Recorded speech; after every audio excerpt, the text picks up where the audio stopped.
പരിചയപ്പെടുത്തി തരേണ്ട ആവശ്യമില്ല, അതെല്ലാവർക്കും അറിയാം. ഇപ്പോഴും കൂറത്തും അവിടെയും ഇവിടെയും പോകുന്ന ആണ് പെണ്ണുങ്ങൾ, അവിടെ നടക്കുന്ന സ്വലാത്തിന് പോകുന്നവരെല്ലാം ഈ മജ്‌ലിസിൽ ഉണ്ട്. നിരവധി സഹോദരിമാർ ഉമ്മമാർ പോകുന്നവർ ഉണ്ട്.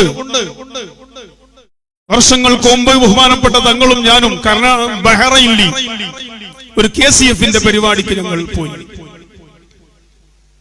അങ്ങനെ പോയി ബഹുമാനപ്പെട്ട തങ്ങൾ 2 ദിവസത്തെ പരിപാടി മാത്രം, ഞാനൊരു 4 ദിവസം കൂടി ഉണ്ടായിരുന്നു.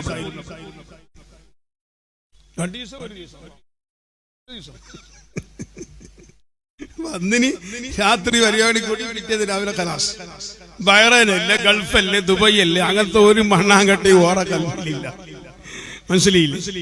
അങ്ങനെയുണ്ടല്ലോ, ആ ഗൾഫിൽ പോയെങ്കിൽ കുറെ പൈസ ആക്കാം, കുറെ ആളുകൾ കാണാൻ വരും.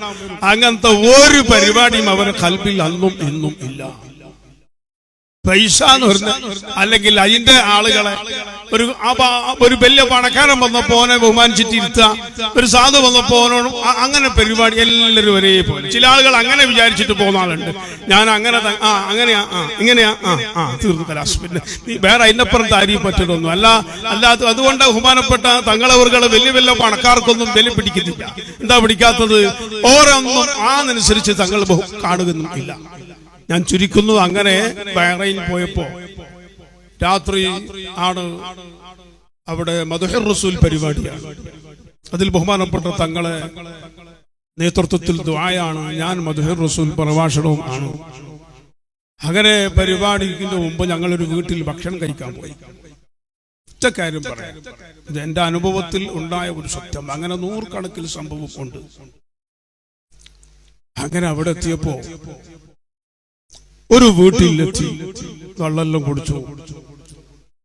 ഭക്ഷണത്തിന് മുമ്പ് ആ വീട്ടിലുള്ള ഒരു കുട്ടി, ഒരു 4 വയസ്സുള്ളൊരു കുട്ടിയെ കേരളം വടകരയോ നാദാപുരം ഭാഗത്തുള്ളെന്ന് തോന്നുന്നു, ആ കുട്ടിനെ കൊണ്ടുവന്ന് തങ്ങളെടുത്ത് നിർത്തിയിട്ട് പറഞ്ഞു, ഈ കുട്ടി സംസാരിക്കുന്നില്ല, മുണ്ടുന്നില്ല, സംസാര ശക്തി സംസാരിക്കുന്നില്ല തങ്ങളെ.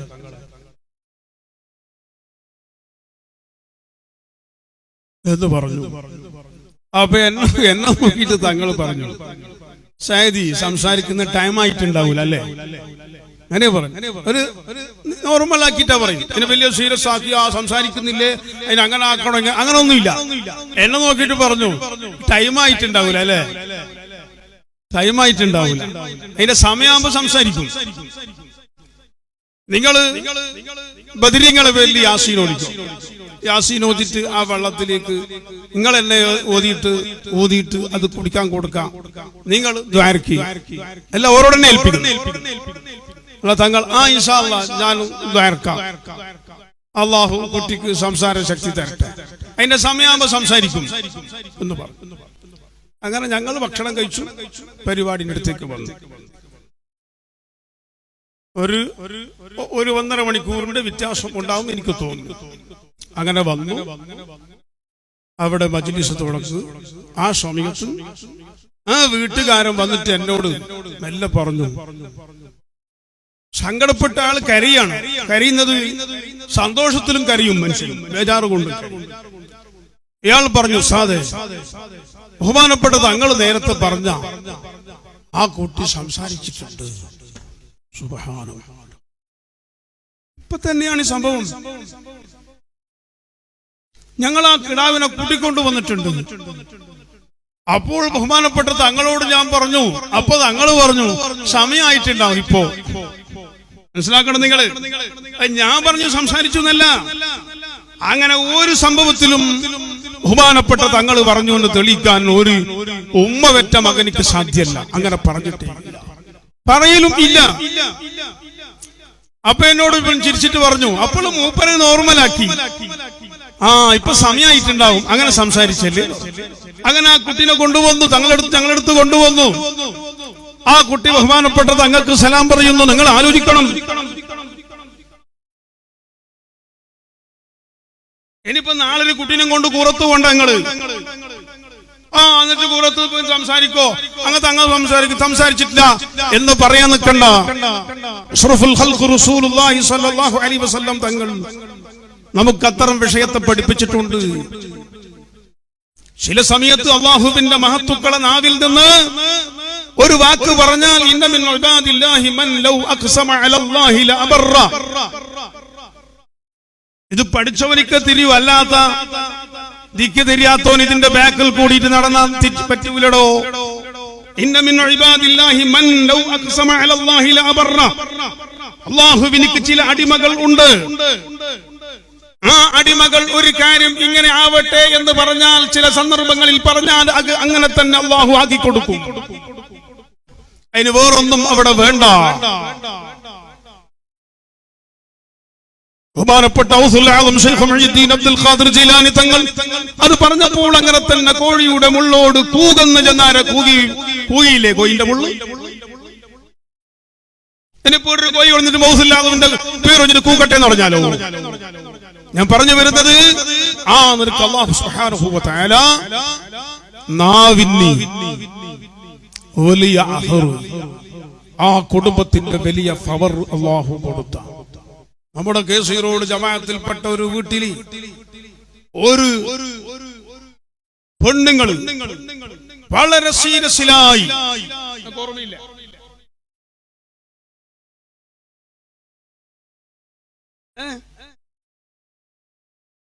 അതിന്റെ ആളുകളെല്ലാം ഇവിടെ ഉണ്ട്. ഞാനിപ്പോ പേര് പറയുന്നില്ല. നിങ്ങൾക്ക് എന്നോട് ചോദിച്ചാൽ ഞാൻ പറയാം. ഞാൻ ബഹുമാനപ്പെട്ട തങ്ങളെ വിളിച്ചിട്ട് പറഞ്ഞു, സീരിയസ് എന്ന് പറഞ്ഞാൽ ഒന്നുമില്ല. തങ്ങളോട് എന്ത് പറയുമ്പോ അങ്ങനെ പറയാം. ഞാൻ പറഞ്ഞു, ഒരു കിടാവിനെ പ്രസവിക്കൊണ്ട് ആശുപത്രിയിൽ ഉണ്ട് പോലും അതിന്റെ തല താക്കി വന്നിട്ടില്ല. അവര് പിക്കാസ് എടുത്തിട്ട് ഒരു പിക്കാസ് എടുത്തിട്ട് എന്റെ പറഞ്ഞ അതിനെ വലിയ ആകാശഭൂമി ആക്കലില്ലാന്ന് അർത്ഥം. അങ്ങനെ പറഞ്ഞാ കുറെ ഇപ്പൊ തല താഴത്തേക്ക് വരാത്തിന് ഞാൻ എന്താക്കല പിക്കാസ് എടുത്തിട്ട് ഇങ്ങനെ തിരിക്കാൻ പറയുന്നു. വേറെന്തൊക്കെ പറഞ്ഞാ പറയും, അതിന് റിക്ഷന്റെ ഒക്കെ വേക്കിൽ കേൾക്കാം, ഇങ്ങനെ പറയാം. എന്നിട്ട് രണ്ടാമത് പറഞ്ഞു, ഇൻഷാ അല്ലാഹ് അത് സമയാകുമ്പോ തലേക്ക് വരും. സൈദി സമയമില്ല. ഇപ്പൊ തല മീത്തല്ലേ ഉള്ളത്, ഇപ്പൊ കാല് തായല്ലേ ഉള്ളത്. കാല് മീത്തക്കായിട്ട് തല തായ ടൈമുണ്ട്. ആ ടൈം നമുക്ക് ആകും. ആ സമയം പ്രസവിക്കും. അതിന് ടെൻഷൻ ആക്കണില്ല. ഞാൻ ഓർമ്മപ്പെടുത്തുന്നത്, ഇങ്ങനെ 100 കണക്കിൽ സംഭവങ്ങൾ എനിക്ക് അനുഭവത്തിൽ ഉണ്ട്. ഞാനിതൊരാളെ ഇരുത്തി അനാവശ്യമായി എന്തെങ്കിലും സംസാരിക്കുന്നെങ്കിൽ ഈ പള്ളിയും പരിസരവും എനിക്ക് നാളെ ആഖിറത്തിൽ കേടായി സാക്ഷി നിൽക്കും. അതുകൊണ്ട് മഹത്തുക്കളായ സാദാത്യങ്ങൾ, ഹബീബായ റസൂലുള്ളാഹി സ്വല്ലല്ലാഹു അലൈഹി വസല്ലമിന്റെ കുടുംബം, ആ രക്തബന്ധം നബി സല്ലല്ലാഹു അലൈഹി വസല്ലം തങ്ങളിലേക്ക് ചെന്നെത്തുമ്പോൾ നാം അത് ഉൾക്കൊള്ളുകയും നമ്മുടെ ഈമാന്റെ രക്ഷയ്ക്ക് വേണ്ടി അഹ്ലു ബൈത്തിനോടൊപ്പം നമ്മളൊക്കെ നിൽക്കുകയും അതിലൊരു പാർട്ടിയോ ഗ്രൂപ്പോ സംഘടന എന്ന വ്യത്യാസം ഇല്ലാതെ സുന്നത്ത് ജമാഅത്തിന്റെ ആശയത്തിലുള്ള സകല ഉലമാവിനെയും സാദാത്തുക്കളെയും നാം മനസ്സിൽ ആദരിക്കുകയും കൊണ്ടാടുകയും വേണം എന്ന് മാത്രം ഈ സമയത്ത് ഓർമ്മപ്പെടുത്തി എന്റെ സംസാരം നിർത്തുന്നു. ഇൻഷാ അല്ലാഹ് മാസത്തിൽ